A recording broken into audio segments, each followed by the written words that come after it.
tell you what, you're watching episode 10, season 2 of Black, White, and Red All Over, the show where we review, read, and recommend comics for you. Oh, sorry. Every week. No spoilers. Ignore him. Wait. Do it again. But you said episode 10, season 2. I don't care. It was so good. Until I thought about what you said, I was like, I lost it. They don't know.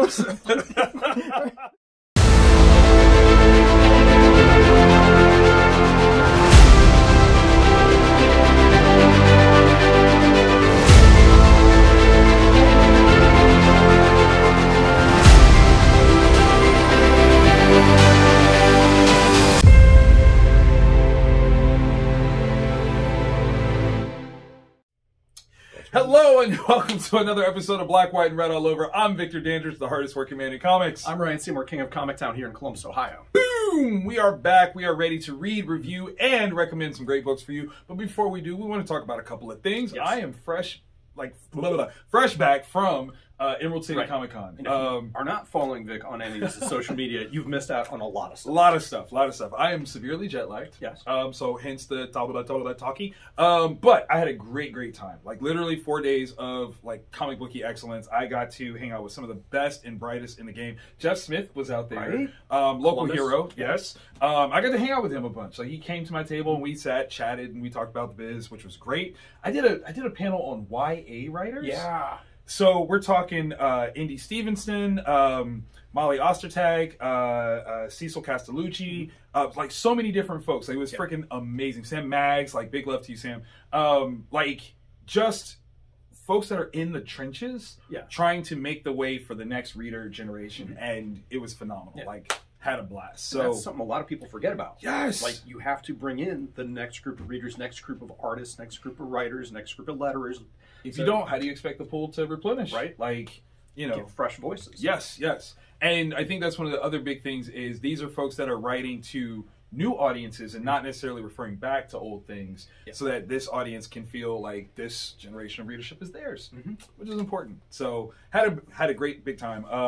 Great time, actually. Good God, I am jet lagged. Season 12, episode 9. That's what happens. But no, like I get to stay home for a little while, which is great. That's pretty cool. But I am prepping for my next campaign on Kickstarter. Yes. It's called The Big Bundle. And we are going to do, 10 issues, 6 titles, all one campaign. It's going to be huge. So hopefully you guys will get ready for that. It's coming. It's going to be worth it. Yes, absolutely.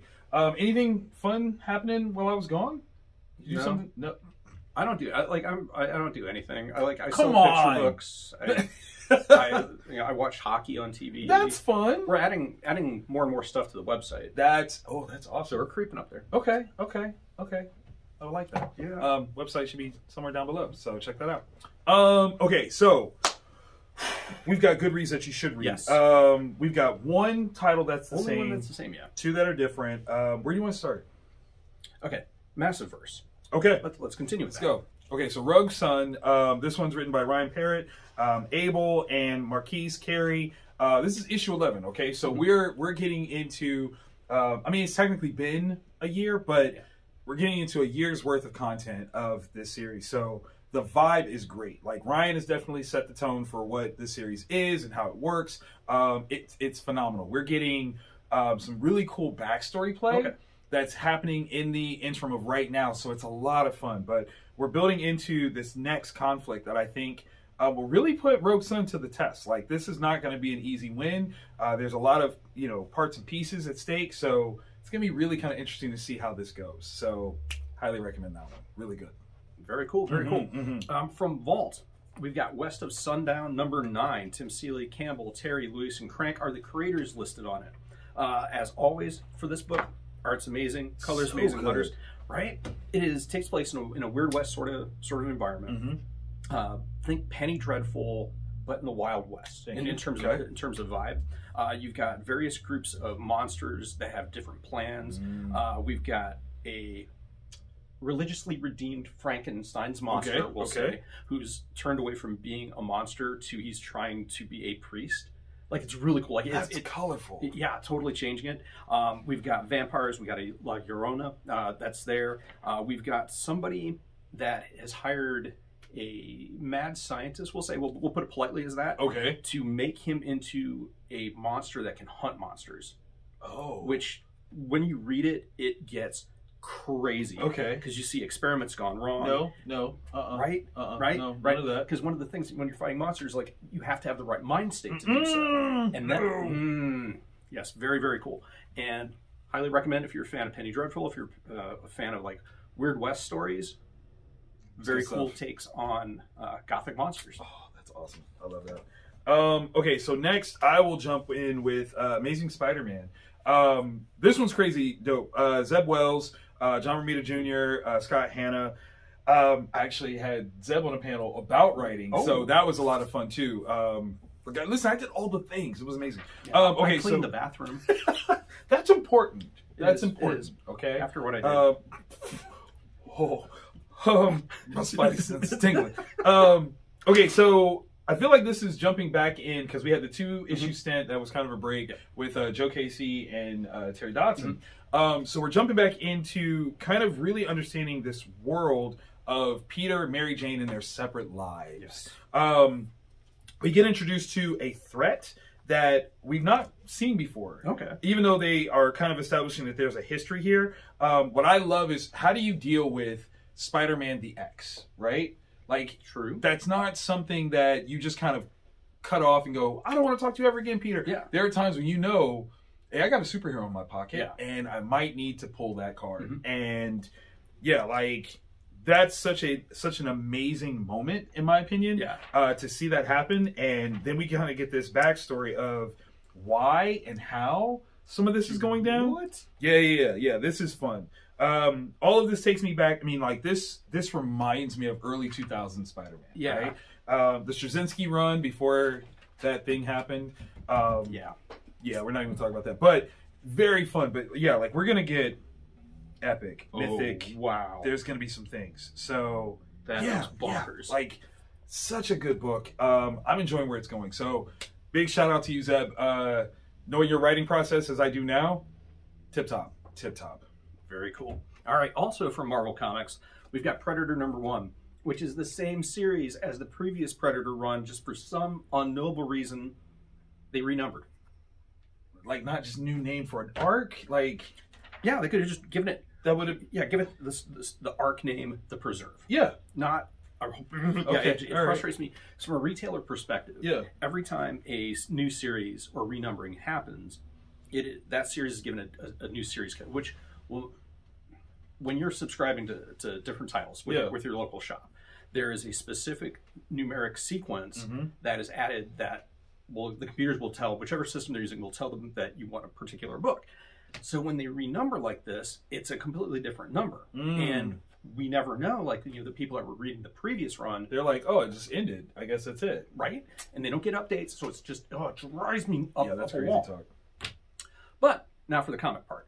So we got Brisson, Diaz, Bravo, and Arsendianga as the creative team on it. This one, oh, wow. All right. If you felt, because the first one was very character driven. Okay. That first arc, like there was the young scientist that was actually hunting the predators, like you're flipping the script.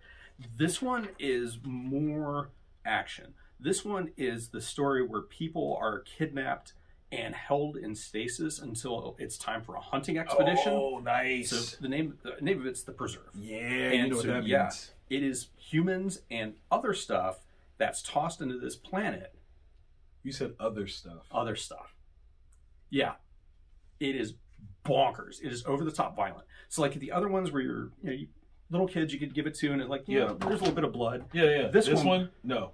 Yeah, we're talking people being taken apart like Legos. Okay. It is amazing. Okay. I absolutely loved it because it's not like, what are the predators thinking? Right.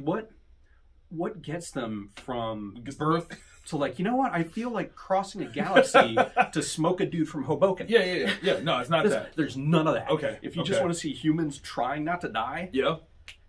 Okay. And if you want to see the monster that they're also hunting. Okay, I have to ask this question. What are the chances? What are your thoughts on the likelihood, considering that Marvel is publishing this, they also have access to Aliens, that we are going to get a relaunch Aliens versus... I don't know, but it should, right? Like this is you want monies, you want Yeah. the monies. You take these two properties you put together, you make. Yeah. It's like you got peanut butter and jelly, but you don't make a sandwich. No. You're like, no, keep them separate. Why? Why would you do that? Yeah. I can't. Okay. I can't wait. It's got to happen. Who would you want to write that? Yeah. Well, that's tough. I mean, we've got Ed Brisson and Philip Kennedy Johnson, who both did amazing. Right. Could they be a tag team and write like that? Would be really cool. That would be amazing. Tweet that, please. Yeah. Okay, make that happen. We are recommending heavily. Make that happen. Okay, so last on our Goodreads you should read. We mutually read Silver Surfer Ghostlight. This is such a fun title. John Jennings, Valentine Delandro, Matt Milla, and VC's Joe Sabino on the creative team. Yes. So again, we're back for number 2, and this is so well rooted in lore that back to the 60s and 70s. Yeah, like way back.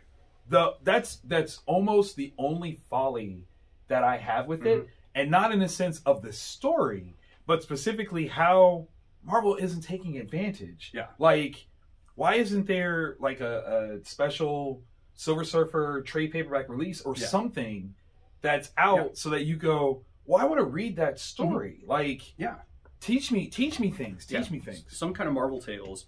2 or 3 stories that tie directly into this and explain, because there's stuff that happens in there that is a result of stuff that happened in the past, like the actual history past of us, and then like have, I don't know, Donny Cates or somebody else write like a 5-10 page story as like the new material. Take advantage of the fact that you have this story, that you're rooting into the story. Why didn't you just like re-release the issue that they're facsimile editions. Right. Do it all the time. That's all I'm saying. X-23 number 1 has a facsimile edition. Come on. This week. And this one can't? That's ridiculous. You even list what the book is. That's what I'm saying. That's literally what I'm saying.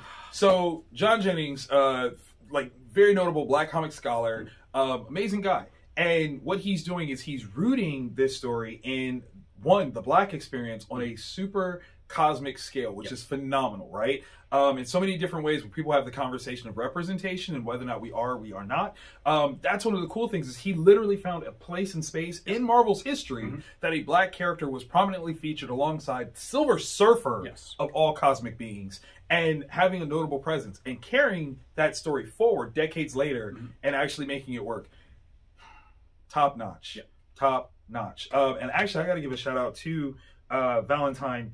The vibe that I get from this is so reminiscent of the late, great Jean-Paul Leon that it makes me nostalgic for another great Marvel series, Earth X. Yes. Which, if you haven't read, track the trade paperbacks down and feast. Yes. Glorify yourself with one of the best comic book, like, history pieces, but projected future. This is good. Yeah. Okay? It's just so good. I really like where this series is going. Yes. I just wish that Marvel was taking better advantage of giving us more content behind it. You can give so much content. Yeah. Even like put a QR code and then like scan it. And then Marvel.com has got QR codes. You don't even have to invest in the like printing. You could have just done that. Because there's going to be people that are never going to get the chance to get a hold of that issue of Silver Surfer. That's true. Just have a QR code. That is so... Oh. You know what? That's such a good... You know what you should do? You should open a store. I should. You should totally open a comic shop. I think you have good ideas. Don't. It's a lot of work. I disagree. It's a lot of work. I tell you what, we'll discuss this on the commercial break. We'll come back to it. We'll see what happens. You guys come back. We'll see you shortly.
Welcome back to Black, White, and Red All Over. I'm Victor Dandridge, the hardest working man in comics. Ryan Seymour, King of Comics. I'm here in Columbus, Ohio. Boom, boom, boom. Before we went to break, we checked out our Goodreads You Should Read. Price-wise, we got some good stuff on that.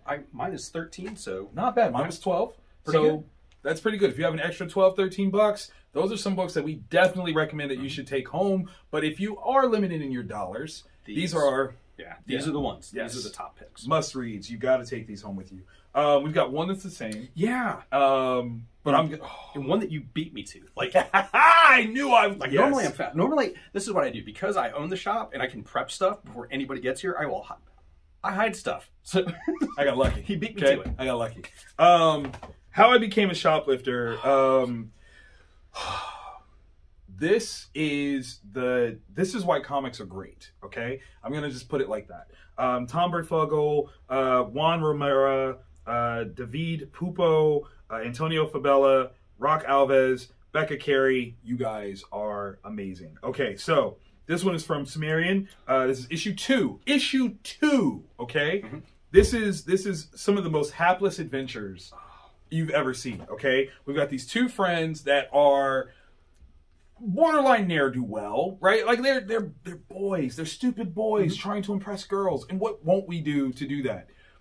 That hasn't been invented yet. Yeah.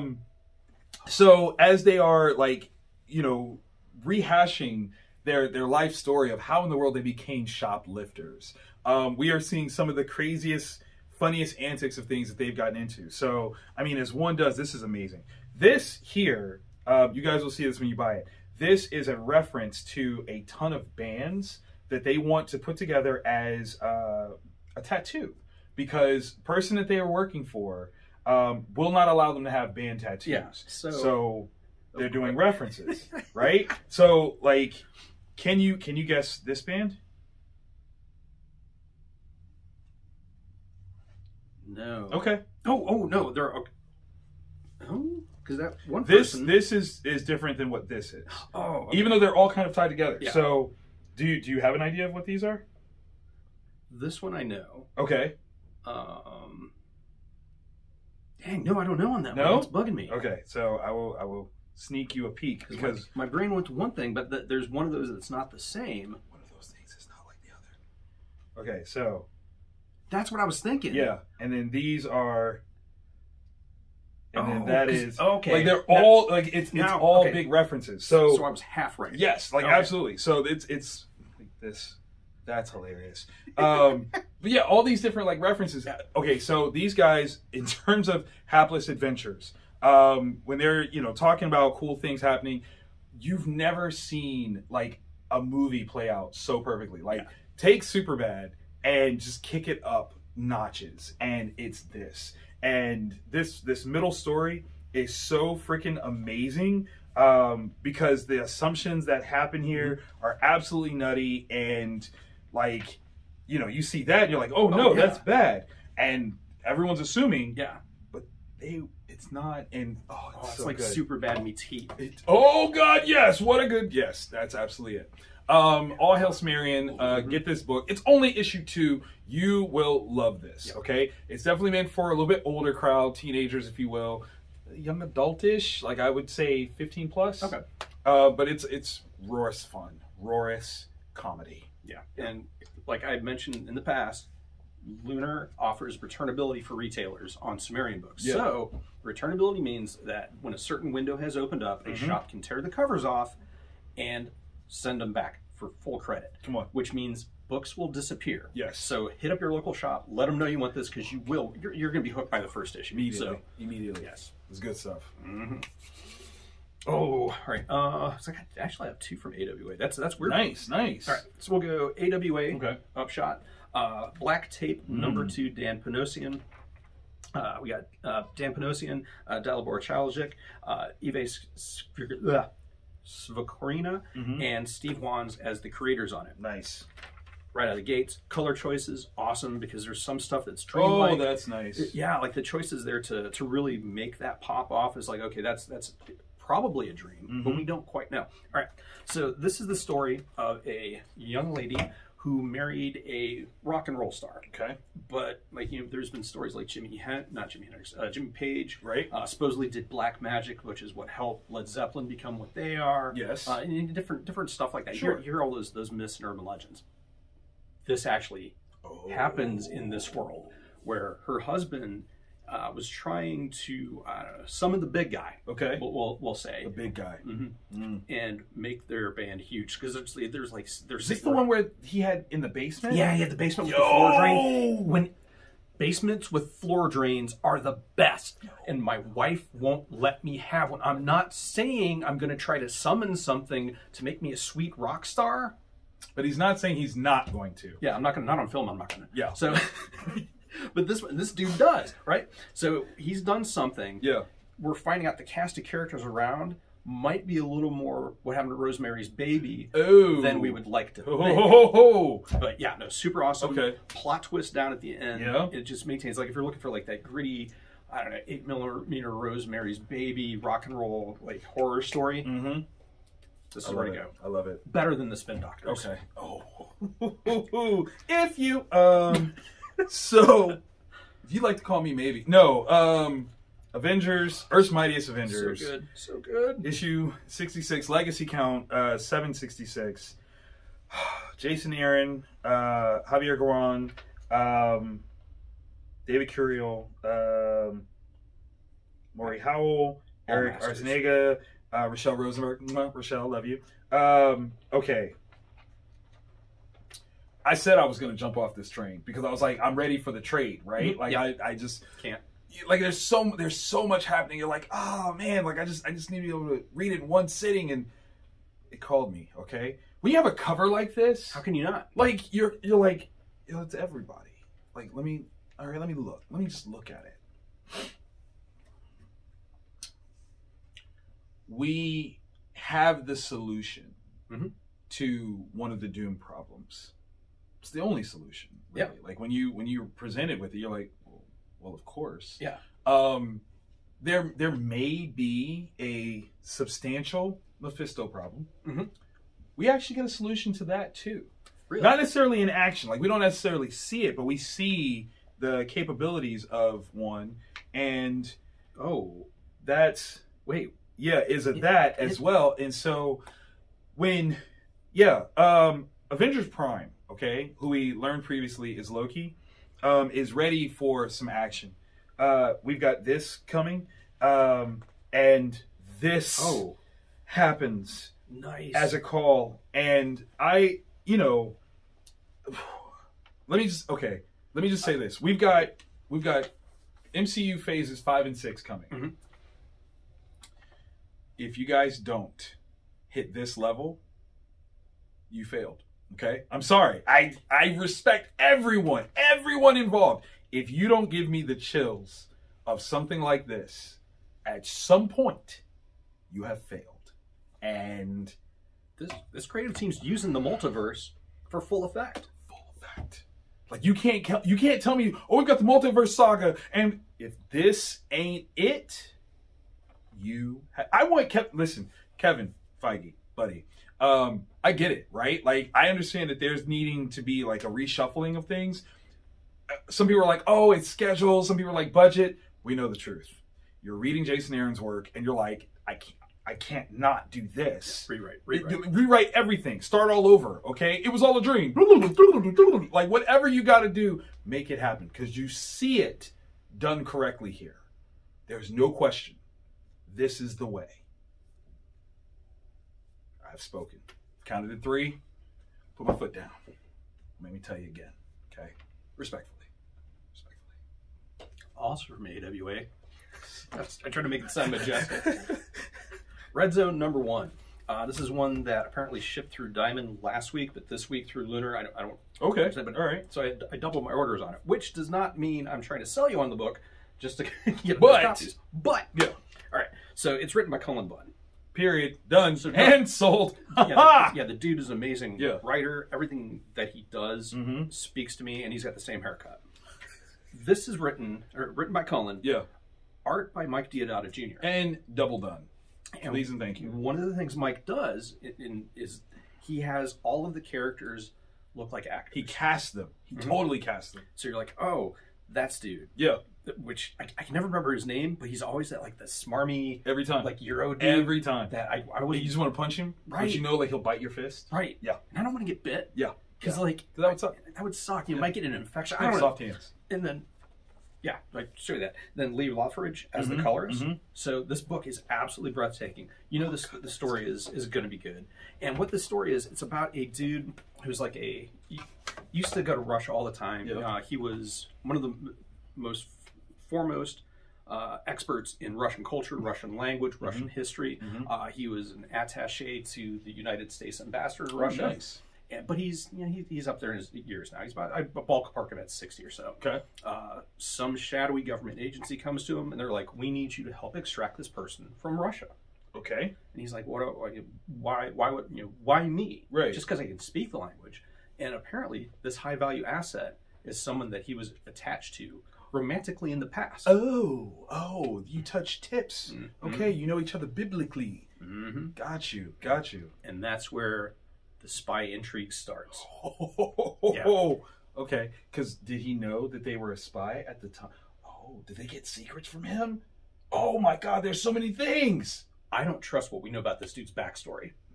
Yeah, it's there are levels and layers to this story. Okay. Cullen is kind of like here's a little bit, and the violence that is being brought by Mike, it's just awesome. Yeah, so this book is totally good. Highly recommended. That is good stuff. Good stuff. All right, so our final pick, book of the week. Another one that makes me angry. Why did you renumber? Yeah. Yeah, I don't know, man. That's kind of a rough one. I get like Dawn of DC, they are renumbering everything. Yes. So they at least get a moderate pass, but you're keeping so much of what was. Yeah. Why not just keep it going? Okay, Dawn of DC, Adventures of Superman, John Kent. I'm sorry, it was right there. Tom Taylor, Clayton Henry, Jordy Belair, Wes Abbott. You guys are bringing some magic here. First of all, how dare you start off with this opening like this? Because I'm like, oh dang, that's kind of oh my God, no. But it's right. Yeah, it is absolutely right. It sets the stage. You know what? Are they the most underutilized Superman villain of all time? I'm coming out and saying it. I'd say yeah. Yeah, because whenever we see them, they're rarely, if ever, alone. Yeah. And because they're not alone, it always seems like they're playing second fiddle to other players. Yes. And it shouldn't be that way. Yeah, because the intelligence, yes, the power level, yes, like they don't need none, and the tenacity, like the things that they're willing to do that others are not. Yeah.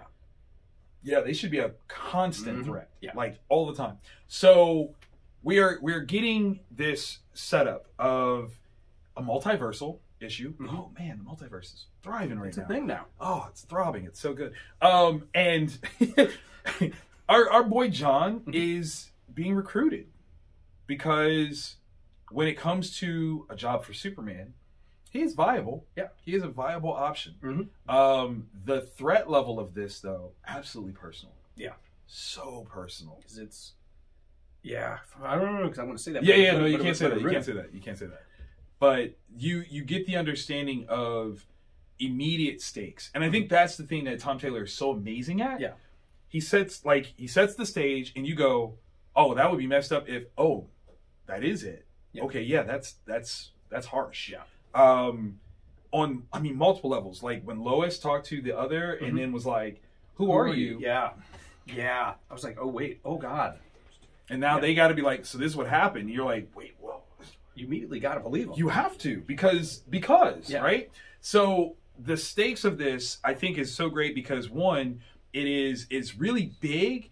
It's recent material though that they're kind of digging into. So you're not having to like trial back like crazy decades in order to understand this story. It's like a couple years at most. Yeah. And man, hard hitting. I love who he's going with. Yes. I think that as a I don't even want to call it like sidekick, teacher, mentor moment. That's going to be amazing. Yeah, because he's got stuff to impart. Yes. Yes. Like, he is a really, really cool character. Absolutely. One of the best to come out of the New 52. Yep. Yep. So, and I do appreciate Tom Taylor proving that we all know each other. Once you read it, you'll understand what that means. But we do. I knew that was going to get you. Yeah. We all know each other. We do. We do. Okay? We have meetings. It's a whole thing. You'll read it. You'll find out. You'll get it. Yeah. There's a Discord for it. Yeah, yeah. Definitely Discord. We've got our own YouTube channel, YouTube Black. If you don't know about it, it's because you're not invited, okay? Like, T'Challa's.org. Facts. .com, .biz. .x. So, I'm just letting you know, okay? Okay, so I've got $12 for my side. Is that about the same for you? Yeah, I think so. Yeah. So, I mean, again, we're looking at maybe $25 for the week. That's not bad. You're getting some really good reads. Yeah. Highly recommend all of these things. These are really, really good. I liked it. Did you like it? I liked it quite a bit. Well, hopefully you like this episode and you click that thumbs up and let us know. Tell that algorithm to send this out to as many people as possible so that they can get some of the best books in the biz. And, I mean, if you really, really like us, you know what else you could do? You can subscribe. Yeah. And hit the bell. That'll let you know every week when we do this, because it's every week we do this. And we have done that for the past 10 years. 10 years. 10 years. I think we're getting the hang of it. A little bit. Yeah, yeah. Like, we're not quite there yet. But we're getting there. One day. Yeah. One day. Soon. Let's look upon the horizon where that hope lies and just reach for it. Papa, can you hear me? We'll see you next week.